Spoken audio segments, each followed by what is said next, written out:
They found him on the side of the road, soaked, shaking, no collar, a tiny puppy, barely 3 months old, with mud in his fur and fear in his eyes. Sarah spotted him first. "Pull over," she said, already unbuckling her seatbelt. "He's freezing." Mark hesitated. "We have a newborn, Sarah. We don't need a dog." But she was already out in the rain, wrapping the little thing in her coat. When they brought him home, she dried him with a towel and gave him scraps from the fridge. He didn't eat much, just stared at her with eyes too big for his face. Then came the baby's cry. The puppy's ears perked. The cry came again, high and soft from upstairs. That's when it happened. The puppy stood up slowly. His body stiffened. Then, with a low, guttural growl, he walked straight to the nursery door. Sarah followed him. "What is it, boy?" He pressed his nose to the door, sniffed, then pushed it open with his paw. The baby Emma was stirring. In her crib, nothing unusual, but the puppy growled again, this time deeper, louder. Protective. Mark appeared behind them. "What's he doing? I don't know," Sarah whispered. "He's guarding her." The puppy stepped into the room and sat directly beneath the crib, staring up at the ceiling. He didn't move. Not when Sarah walked in. Not even when Mark tried to call him out. "Come on, Mutt," Mark said, snapping his fingers. "Out." The puppy didn't budge. "Is he? Growling. Mark asked, frowning. "Yes," Sarah said. "And I don't think it's at us." That night, the couple sat in bed, both listening to the baby monitor. The puppy hadn't left the crib once.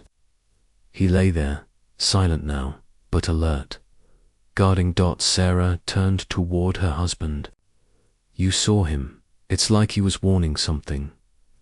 Mark sighed. "It's a dog, Sarah. He was probably scared of the mobile."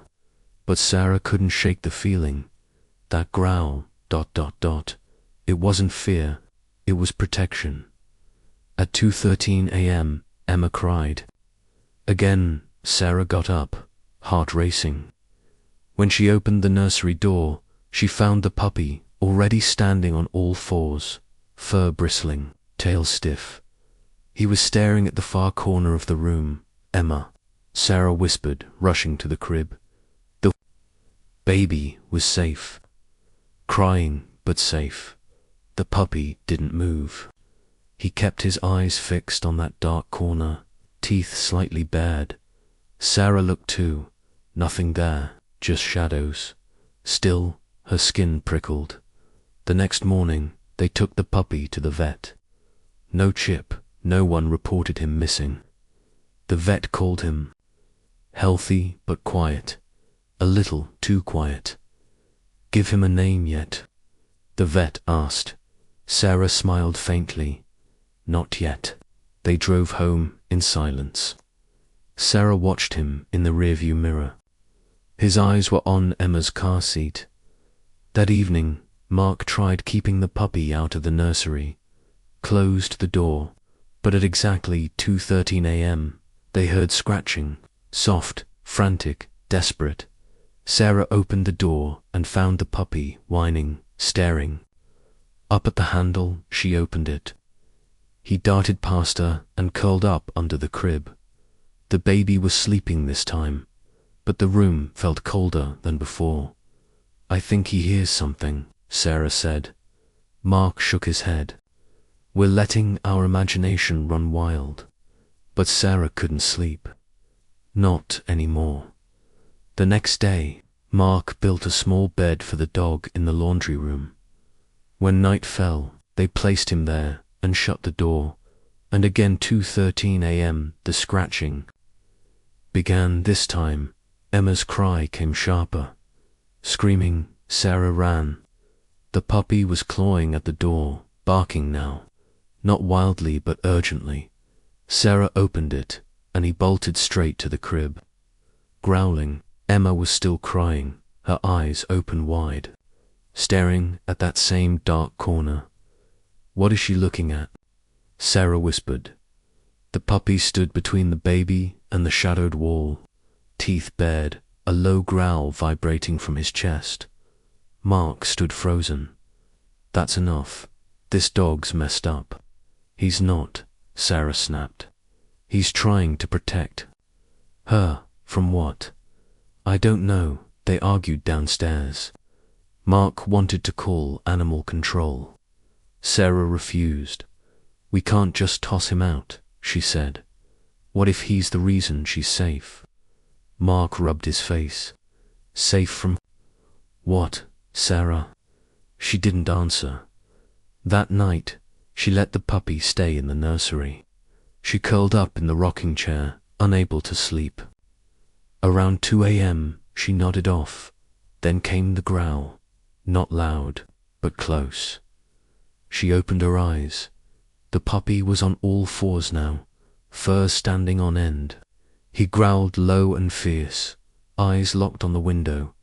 The mobile above the crib began to spin, slowly. Emma stirred, then whimper. Sarah stood up, heart hammering. "What is it, boy?" The mobile spun faster. The air in the room turned cold. And in the glass of the window, just for a second, Sarah thought she saw something. A face, an old woman's face, gone in a blink. Sarah's knees buckled. She grabbed Emma and held her tight. The puppy stayed beneath them, eyes never leaving the window. From then on, Sarah kept the puppy close. He didn't bark, didn't whine, but every night to 13 a.m., he growled, and something in the room went still. She named him Leo, because even as a tiny, trembling stray, he guarded like a lion. The next night, Leo lay curled at the nursery door. Sarah had left it slightly open, just enough for him to slip through if he needed to. She didn't want to lock him out again, not after what she saw. Emma had fallen asleep faster that night. Maybe she felt safer with Leo around, Sarah did. At exactly 2:13 a.m., the soft whimpering began. It was Leo. He wasn't barking. Just this slow, painful sound, like something was wrong. Like he could feel something coming. Sarah sat up in bed, heart pounding. She glanced at the clock. 2:13 again. She shook Mark awake. "It's him. He's doing it again." Mark groaned. "Sarah, it's every night now." She slipped out of bed and rushed to the nursery. Leo was scratching at the door, frantic. His claws scraped the wood, and his tail was stiff, pointed straight. Sarah opened the door, fast. "Go," she whispered. Leo bolted in and went straight to the crib. Placing his body between Emma and the far side of the room, Emma was already crying. Not the hungry kind, not tired. This was a sharp, scared cry, like she was waking from a nightmare she couldn't explain. Sarah reached in and scooped her up, rocking gently. "It's okay. I'm here." Leo didn't take his eyes off the corner. Mark appeared behind her, rubbing his eyes. "Same thing," Sarah nodded. "She was already crying before I opened the door." Mark sighed. "Sarah, we have a baby. Babies cry. Dogs bark." Was sleep deprived and seeing patterns. "It's the exact same time, every night. That doesn't mean anything." Leo let out a soft growl. Mark noticed. "He's just staring at the wall." "What's he growling at?" "Paint." Sarah looked at the wall too. It was blank, clean, but cold. The nursery felt colder than the hallway. She pulled Emma's blanket tighter around her. "I'm not making this up," she whispered. "I didn't say you were," Mark replied. "But maybe, Maybe we're just stressed. The next morning, Sarah made a note. 2:13 a.m. Puppy whimpers. Emma cries. Same corner, cold room. She began tracking it on her phone. That evening, Leo refused to eat. He sat by the door again, tense, quiet, watching Sarah knelt beside him. What do you hear, boy? He didn't move. At bedtime, Mark installed a nightlight in the nursery, just so you'll feel better. He said Sarah appreciated it, but when the light turned on, Leo growled again. Not at the light, at the same wall. She didn't mention it this time. Later that night, Sarah dozed off in the chair again, holding Emma. Leo was under the crib. She woke to the sound of soft whimpering. 2:13. The monitor beside her clicked on, even though she hadn't touched it. Just static. Faint white noise. She looked at Leo. He was on his feet, head low, growling now, ears back. Emma began to stir, then cry. Sarah rocked her gently. But she noticed something new. The mobile above the crib wasn't spinning. It was swaying back and forth, like someone had just pushed it. Sarah turned her head slowly. No windows open, no air moving. Leo barked once sharp, loud. The swaying stopped instantly. Mark burst in, eyes wide. What happened? Sarah looked at him. You saw that, right? I heard the bark. The mobile moved on its own. Mark glanced up. Maybe a breeze. No, she cut him off. There was no breeze. Leo barked, and it stopped. Leo lay down again, but his body stayed stiff. Emma was quiet now. Sucking her thumb, Mark walked out without a word. Sarah stayed. The next day, Sarah brought in a rocking chair from the attic. She placed it near the crib and decided she'd sleep there from now on. Leo sat beside her. He hadn't wagged his tail once since arriving. He didn't play, didn't chew things, didn't chase his tail. He was always alert, always listening. That evening, Sarah looked up old forums, paranormal threads. Nothing made sense. Nothing matched exactly, but one user posted something that stuck with her. Animals see what we can't, especially when something's attached to a child. That night, she didn't sleep. She waited. 2:13 a.m. Wars. Scratching. Emma cried.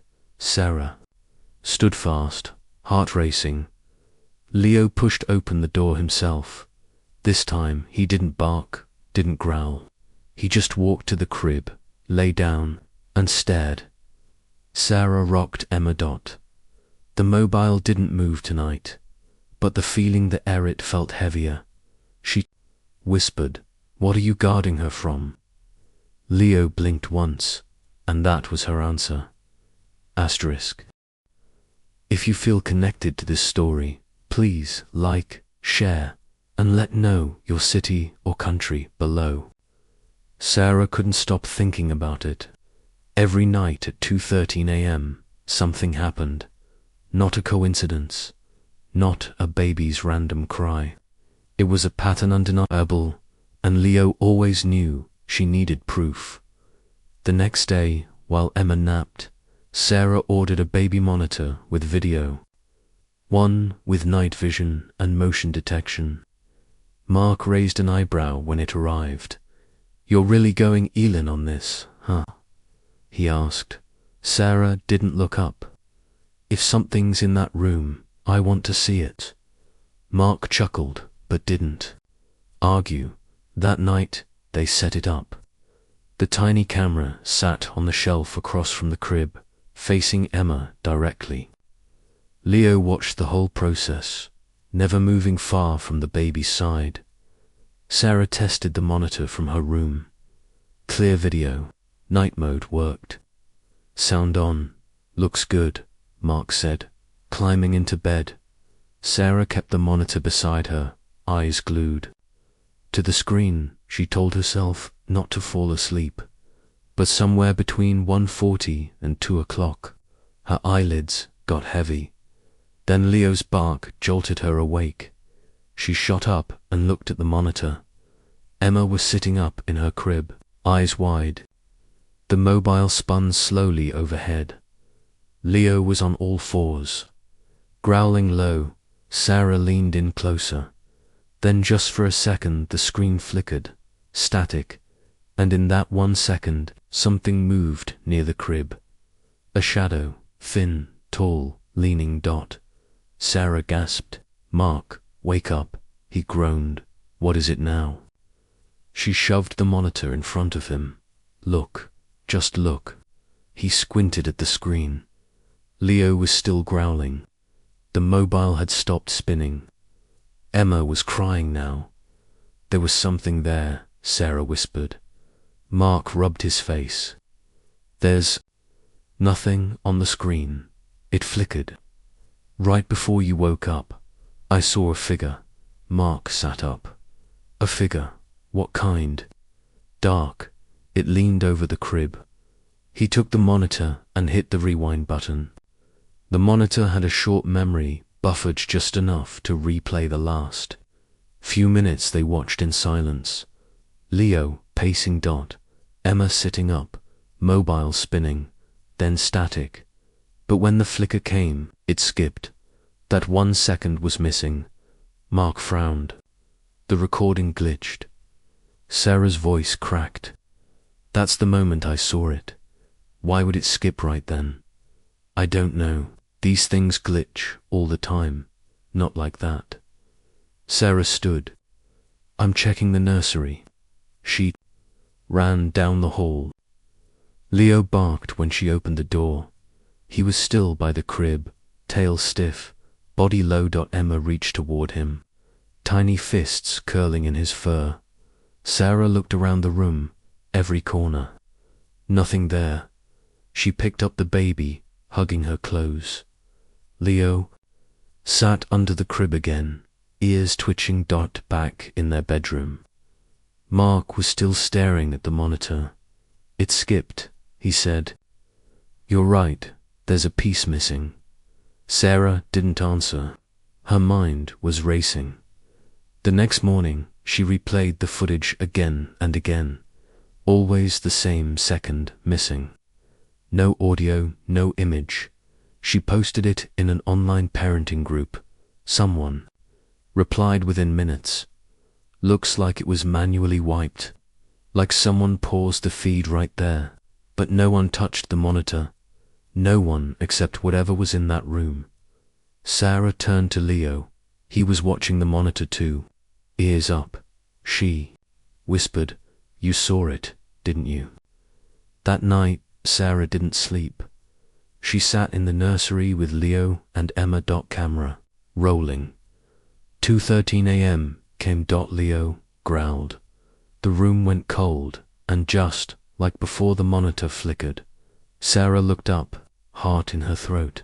There was nothing she could see, nothing with her eyes. But Leo was growling straight at the crib. He stepped forward and stood on his hind legs, placing both front paws on the mattress, blocking the baby with his body. Sarah whispered, "What is it, boy? What do you see?" Suddenly, the mobile jerked, spun wildly on its own. Leo barked furiously, snapping his teeth at thin air. Emma screamed. Sarah rushed to the crib, grabbed her daughter, and held her tight. Leo barked again. Then the light bulb above flickered and burst out. The room went dark. Total silence. Sarah held Emma close, her own breath shaking. Leo sat at her feet, his body trembling. They didn't leave that room till morning, when Mark saw the shattered bulb and asked what happened. Sarah didn't answer, but that day she made a new rule. Leo would never be locked out of the nursery again. The next morning, Sarah sat at the kitchen table, staring into her coffee. She hadn't slept. Neither had Leo. He hadn't left Emma's side once. Mark was quiet, but his frustration was growing. "We can't live like this, Sarah. She's not safe," she replied softly. "Something's in that room." Mark shook his head. "We can get a priest, a psychic, whatever.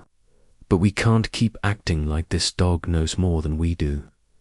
Sarah looked down at Leo, lying by the high. He was still tense, ears perked at every sound. That afternoon, something strange happened. Sarah was folding laundry in the hallway when she heard Leo bark once short and sharp. She turned. Leo stood by the basement door, tail stiff, ears forward. He scratched at the bottom of the door, then looked back at her. "What is it?" she asked, wiping her hands. Leo whined and scratched again. The basement. She hadn't been down there in years. It was more of a storage space. Now old boxes, baby clothes, Christmas lights. "Why now?" she whispered. Leo barked again, louder. Sarah stepped closer, hand hovering over the knob. It felt cold, too cold. She opened the door slowly. The stairs creaked under her weight.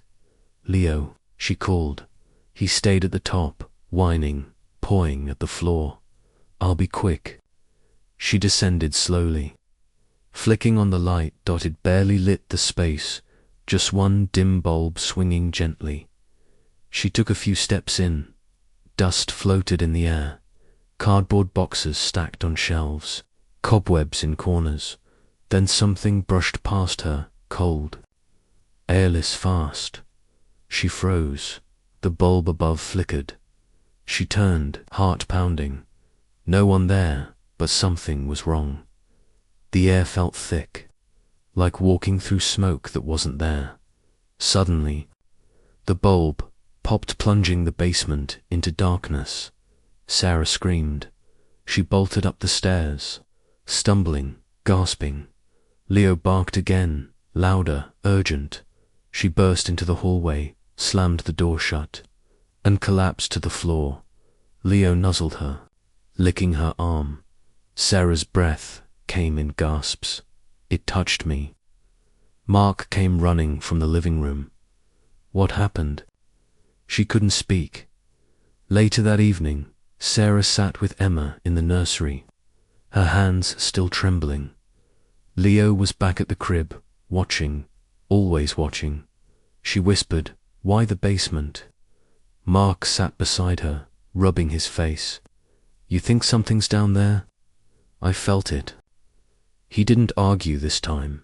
Instead, he walked to the basement door himself, but Leo growled when he touched the knob. Mark pulled back. "You don't want me to open it." Leo didn't stop growling. "That's new," Mark muttered. They left. It closed that night at 2:13 a.m. The cold returned. But this time, it didn't enter the nursery. It stopped. Just outside the door, Sarah sat rocking Emma, while Leo stood between them and the hallway. The scratching started again. On the floor outside the nursery, not from Leo, something else. Something on the other side. Sarah stood, terrified. "It's right outside." Leo growled, low teeth bared. But he didn't move. He just waited, protected, and whatever it was, it never entered. By morning, Sarah noticed something strange above the crib. 3 scratches in the wallpaper. Thin, long, fresh. She ran her fingers over them. Not deep, but definitely real. "Mark," she called. "Come see this." He walked in, yawning. "What?" "Now," she pointed. "That wasn't there before." He looked closer. "Probably Leo. Dog's scratch." "No, he never jumps near the crib. He's always underneath it." Mark sighed. "Then it's old damage. This room's not new." Sarah stared at him. "It wasn't there yesterday." Leo walked in then, nose to the floor. He stopped below the scratches and looked up, growled once. Mark turned away. I'm going to be late for work. The moment he left, Sarah stood on a chair to inspect the wall. The scratches were angled, like something reached down. Not up. She pressed gently on the wallpaper. Nothing behind it. No damage beneath. Leo sat behind her, tail still, eyes locked. On the same spot, Sarah whispered. You saw it, didn't you? That night, she didn't sleep. She brought Emma into the master bedroom, set up the crib beside the bed, and locked the nursery door. At 2:13 a.m., Leo barked. Sarah sat up fast. The monitor was still pointed at the empty nursery. But it didn't stay empty. For a flicker of a second, something moved across the lens. A shadow, fast, slithering dot. Emma stirred. Not crying, just twitching. Leo stood by the door, barking harder now, not at the monitor, at the nursery down the hall. Sarah grabbed the monitor and looked again. The mobile was spinning violently, but no one had been in the room. The next morning, Sarah checked the wall again. Now there were 6 scratches. The original 3, plus 3 more below them. Like fingers stretching lower. Leo growled again, low and steady. Sarah stepped back. We have to do something. Mark rubbed his eyes. Do what, Sarah? Call Ghostbusters. Something is hurting our baby. She's not hurt, not yet. That afternoon, Sarah stayed in the nursery. She kept Leo close, watching him more than the baby. He never looked away from that corner. Hours passed, and then, as the sun dipped low, Sarah noticed it again, another set of scratches forming, not all at once, slowly, as if something invisible was etching them in. She watched, frozen. A single faint line appeared right before her eyes. Leo barked once, then charged the wall. Claws out, teeth bared. He hit the wallpaper hard, snarling, scraping. Emma cried instantly. Sarah scooped her up. Leo didn't stop barking. Mark stormed in. Enough, that dog's out of control. Sarah cried, he's protecting her. Mark stared at the wall. He's tearing it apart. There were scratches already before he touched it. He didn't respond. Leo sat down, panting. Still guarding, Mark turned to Sarah. Either the dog goes, or I do something about it myself. She stared at him, speechless. He walked out. Leo stayed by the crib, watching the wall, silent now. Waiting. Mark didn't speak much that morning. He packed his bag, grabbed his keys, and avoided Sarah's eyes. Leo sat beside the crib, as always, still, alert. He hadn't touched his food. Sarah rocked Emma gently. He's keeping her safe. Why can't you see that? Mark shook his head. She doesn't need a dog snarling at walls. She needs peace. He's not the problem, she whispered. He's the reason she's okay. Mark stared at Leo. I called the shelter. They'll take him. Sarah stood up fast. No. Please, Mark. Not after everything. He growled at you. He lunged at a wall like a maniac. What if he hurts the baby next time? He hasn't. Not once. Mark's jaw clenched. He goes today. Sarah picked up Leo's leash. Her hands trembled. Leo didn't resist when she clipped it on. He just looked up at her, eyes calm. As if he knew. As Mark started the car, Leo jumped into the back seat without protest. Sarah followed behind, holding Emma, tears slipping down her cheeks. At the shelter, the woman at the desk smiled kindly. Is he a stray? He was, Mark said quickly. We can't keep him. The woman knelt to pet him. He's sweet, quiet too. Sarah knelt beside him.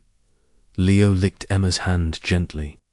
She reached toward his ear, cooing softly. Sarah choked out, I'm sorry, boy.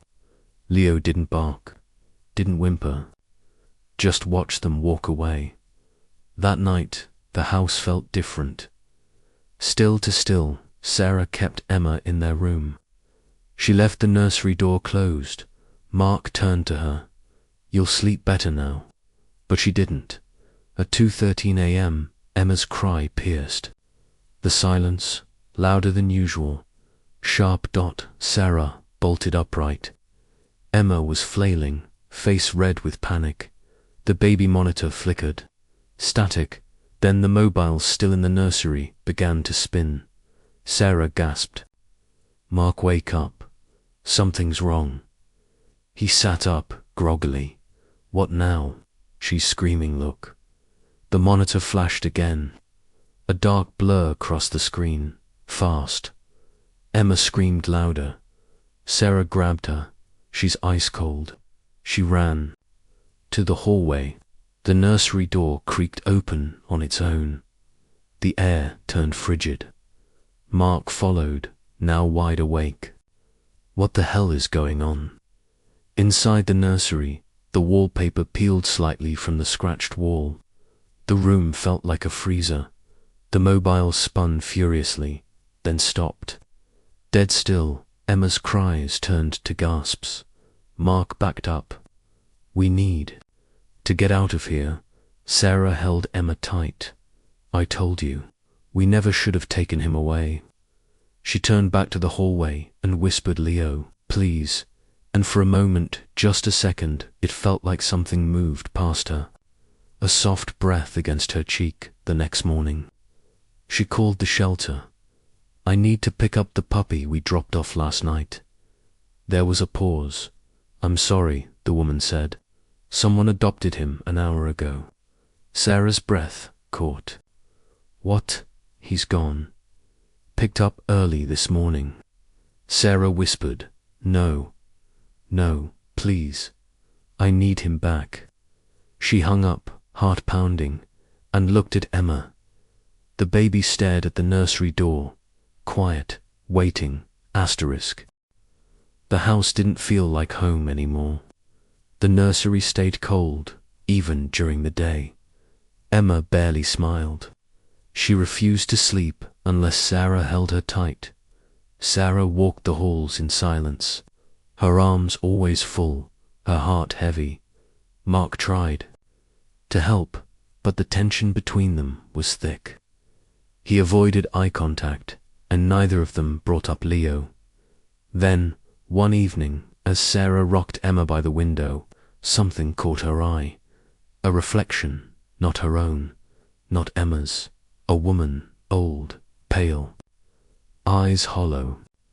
Standing behind her in the glass, just over her shoulder, Sarah gasped and turned. No one there.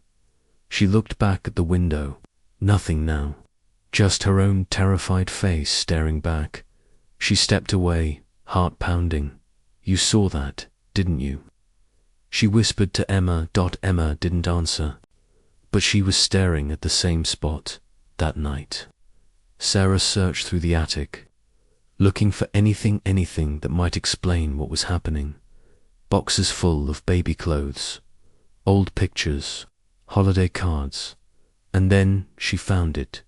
A yellowed newspaper clipping, folded inside an old photo album. The headline read, Tragic fire claims infant life. Grandmother perishes in attempted rescue. Sarah's eyes widened. The address in the article matched there. House, same street, same number. Her hands trembled as she read. The details: an electrical fire had broken out in the nursery upstairs. A grandmother had rushed in to save her baby grandson. She never made it out. The baby didn't survive either. Sarah clutched the paper to her chest. She lost her baby. In this room, she whispered, Emma let out a soft cry in her arms. Sarah looked down. That's why she's here, isn't it? She rushed downstairs and showed the article to Mark. He stared at it, stunned. This is our house. Yes. That's her, the woman I saw in the window. I think she never left. Mark sat down, pale. You think it's her, the one Leo was protecting Emma from? Sarah nodded. He sensed her. That's why he growled. Every night, same time. Mark's voice cracked. She lost her grandchild, and now she thinks Emma is hers. They sat in silence, the weight of it pressing down. Sarah stood, holding Emma close. I have to get Leo back. But the shelter said, I don't care. I'll find him. That night, Sarah checked every window before sleeping, and in the nursery just outside. The glass she saw her again. The woman, closer this time, watching asterisk. Sarah couldn't sleep. Not with that face still burned into her mind, hollow eyes. That crooked smile, the way she hovered just outside the nursery window, like she was waiting for something. No more waiting. She slipped out of bed, heart racing, and checked on Emma. Her baby was finally sleeping, but it was a fragile sleep. Her little fists were clenched, her forehead damp with sweat. Mark stirred. Where are you going? I'm getting Leo back, Sarah whispered. But we don't know who took him. I'll find him.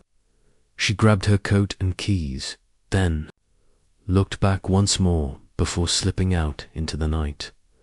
The shelter was dark, locked up for the night, but Sarah didn't care. She knocked on the door. No answer. She knocked harder. Still nothing. Then, desperate, she walked around to the back. A chain-link fence surrounded the kennels, and there curled up alone in the last corner kennel was Leo. Her breath caught. Leo, he lifted his head. His ears perked.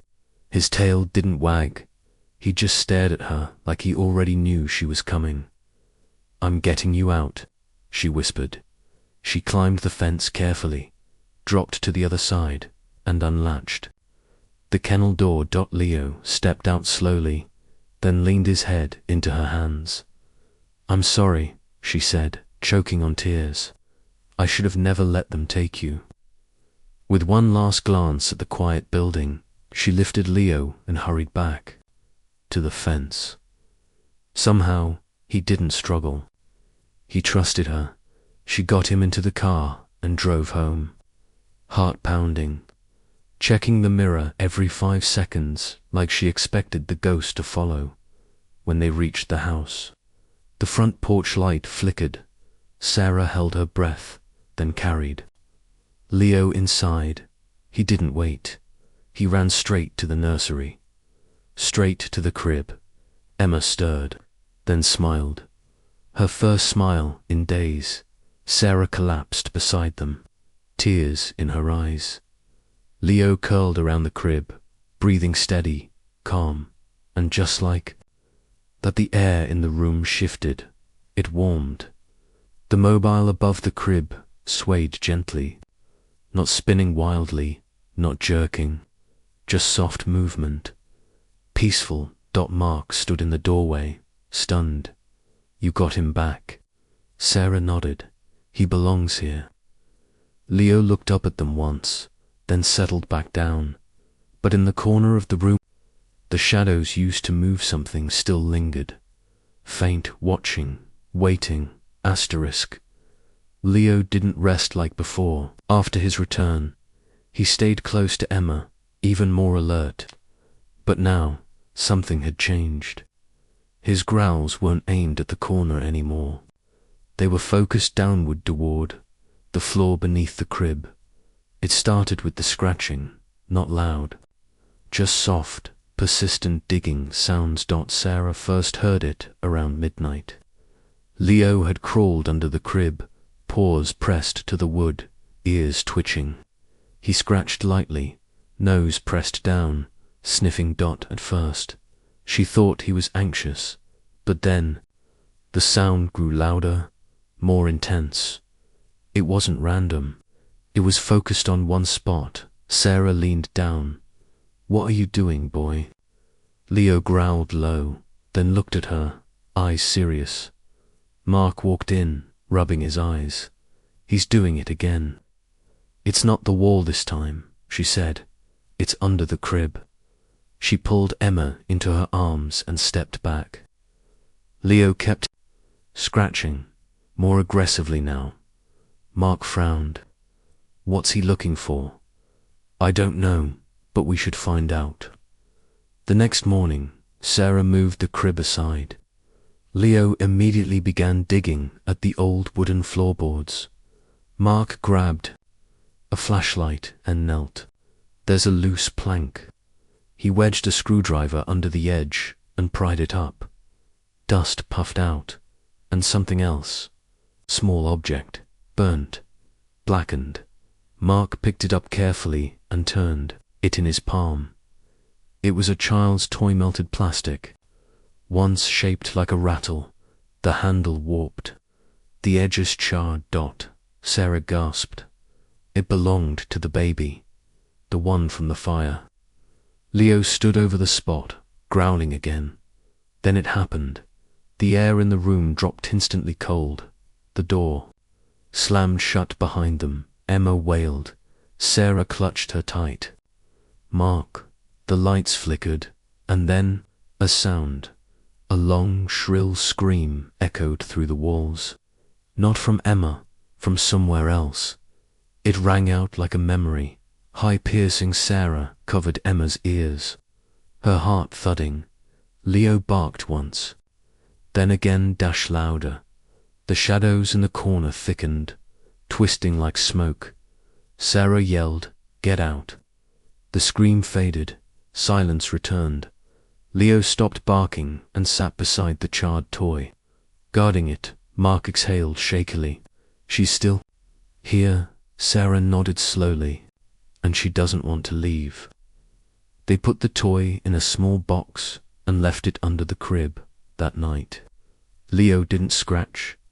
He didn't growl, but he stayed awake, watching Dot. Emma slept peacefully for the first time in weeks, and in the hallway mirror, just for a moment, Sarah saw her again.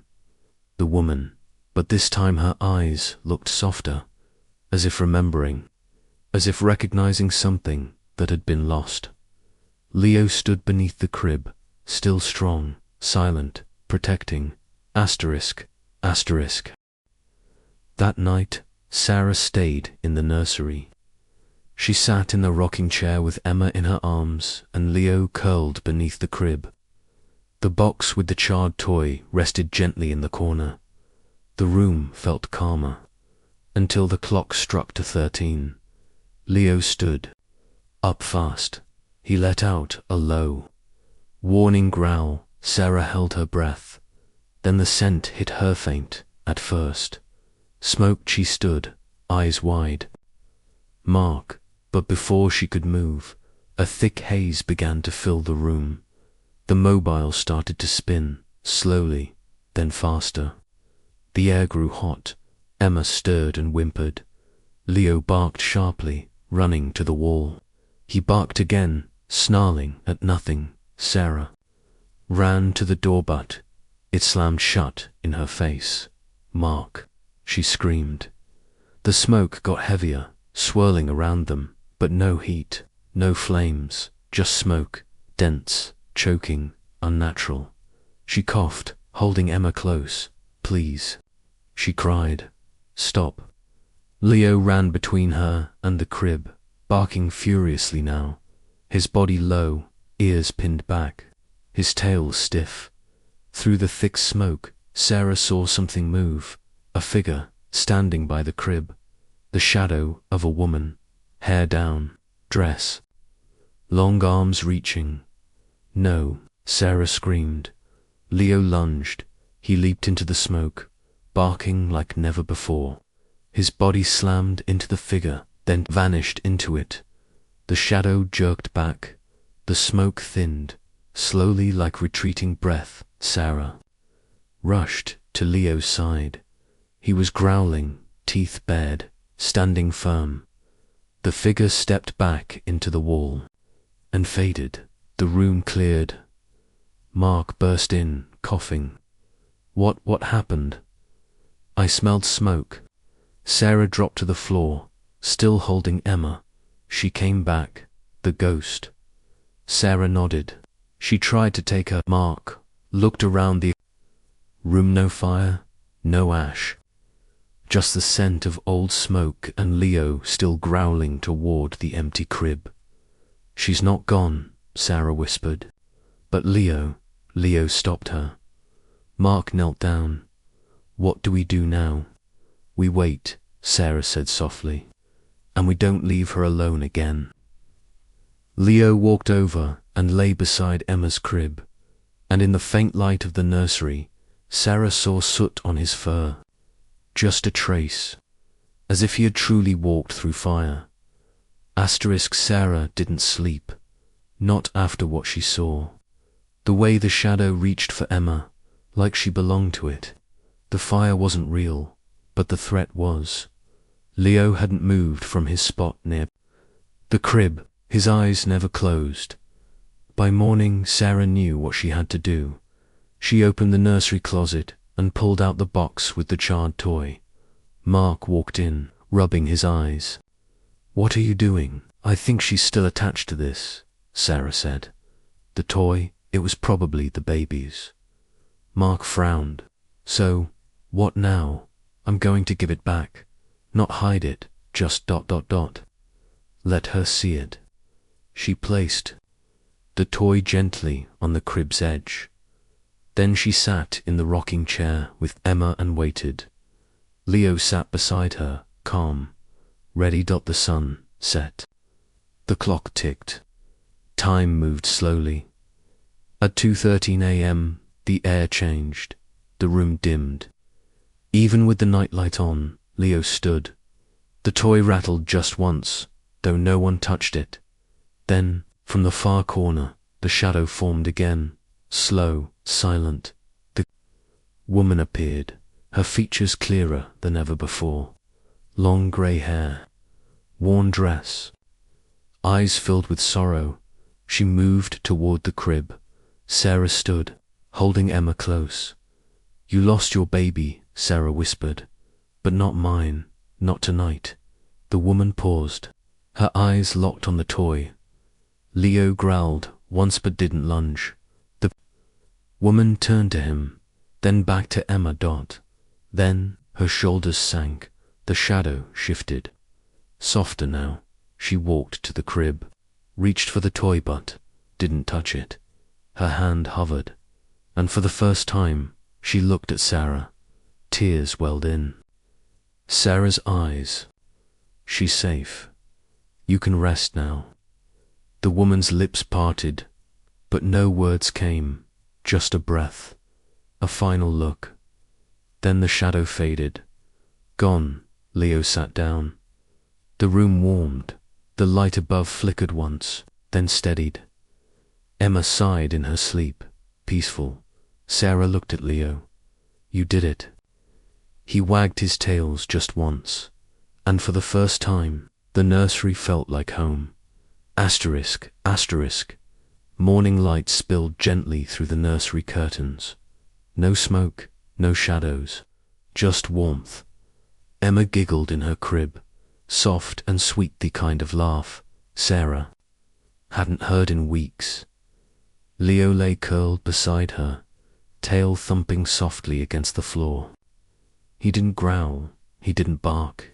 He just watched her, eyes gentle and calm. Sarah leaned against the doorway, hand over her mouth. Overcome, it was over. She stepped forward and sat on the floor beside Leo, reaching out to stroke his fur. You never left her, she whispered. Even when we didn't believe you, you never stopped. Leo nuzzled her hand, then turned back to Emma as she reached her tiny fingers toward his ear. Da, Emma babbled. Leo's tail wagged faster. Mark entered, rubbing his neck. He stopped at the doorway, then smiled. "She's laughing." Sarah nodded. "She's okay now." Mark walked in slowly, knelt beside them, and Leo. Sarah looked at him. He saved her life. They sat in silence, the three of them, watching as Emma gently tugged Leo's ear and laughed again. Later that day, they removed the monitor. They repainted the scratched wall, but they left the old toy in the corner just, sitting quietly, untouched, a memory, a promise. That night, as the clock struck 2:13 a.m., the house stayed warm. Still, no cold air, no flickering lights, just Leo, curled beside the crib, breathing slow and steady. Sarah peeked in once before, bared and smiled. He never needed training. He never needed words. He just knew who needed him most. Asterisk. Did this story touch your heart? Give it a thumbs up, share it around, and drop your location in the comments.